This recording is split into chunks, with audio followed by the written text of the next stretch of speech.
சென்னை நேரு உள்விளையாட்டரங்கம் மீண்டும் தயாராகிறது. மே 7ஆம் தேதி விஜய் அங்கே பதவியேற்பார் நேரு இண்டோர் ஸ்டேடியமில் அப்படின்னு முதல்ல அறிவிப்பு வெளியாகி அதுக்கு எல்லா ஏற்பாடும் பண்ணி ஸ்டேஜ் எல்லாம் போட்டு எல்லாம் ரெடி பண்ணி வச்சுருந்தாங்க. ஆனால் அது இல்லை அப்படின்ற உடனே எல்லாத்தையும் கலைச்சு எல்லாத்தையும் பேக்கப் பண்ணி மீண்டும் அனுப்பிட்டாங்க.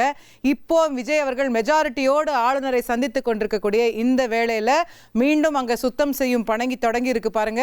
மீண்டும் நேரு ஸ்டேடியம் ஒரு பதவியேற்பு விழாவிற்கு தயாராகிறது.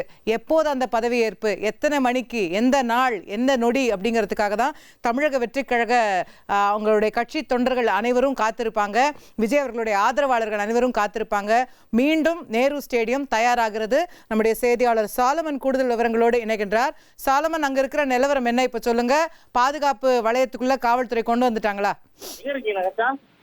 தனது பெரும்பான்மையை நிரூபிப்பதற்காக தாவேகா தலைவர் விஜய் தற்போது ஆளுநர் மாளிகையில அந்த கடிதத்தை கொடுப்பதற்காக சென்றிருக்கிறார்.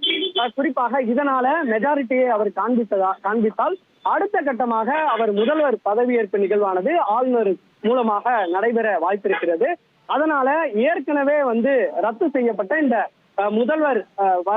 முதல்வரோட பதவியேற்பு நிகழ்வானது ஏற்கனவே நேரு ஸ்டேடியத்துல திட்டமிடப்பட்டிருந்தது.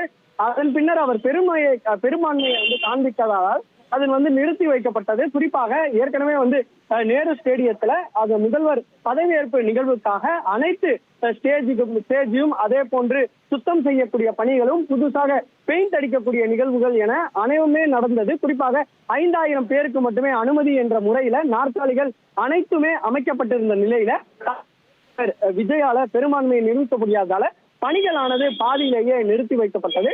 தற்போது அவர் மெஜாரிட்டியை நிரூபிப்பதற்காக ஆளுநர் மாளிகைக்கு வந்திருக்கக்கூடிய நிலையில அடுத்த கட்டமாக தற்போது ஒரு உத்தரவானது பிறப்பித்திருக்கிறது.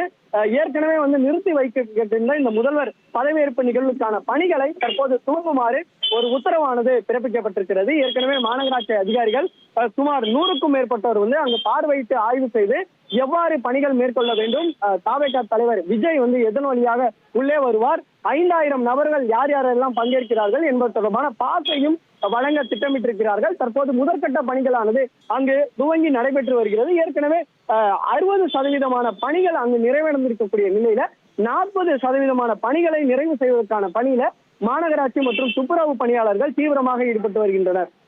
நன்றி சாரமன், விரிவாக உங்கள் தகவல்களுக்கு. நேரு இண்டோர் ஸ்டேடியம் விஜய் அவர்களுடைய பதவியேற்பு விழாவுக்காக மீண்டும் தயார் செய்யப்படுகிறது அப்படிங்கிற முக்கிய செய்தியை பார்த்தோம். இனி செல்லும் இடமெல்லாம் செய்தி. தந்தை டிவியின் வாட்ஸ்அப் சேனலை ஃபாலோ பண்ணினா செல்ல இருக்கும் இடமெல்லாம் செய்தி. இதோ QR கோட், இப்பவே ஸ்கேன் பண்ணுங்க, ஃபாலோ பண்ணுங்க.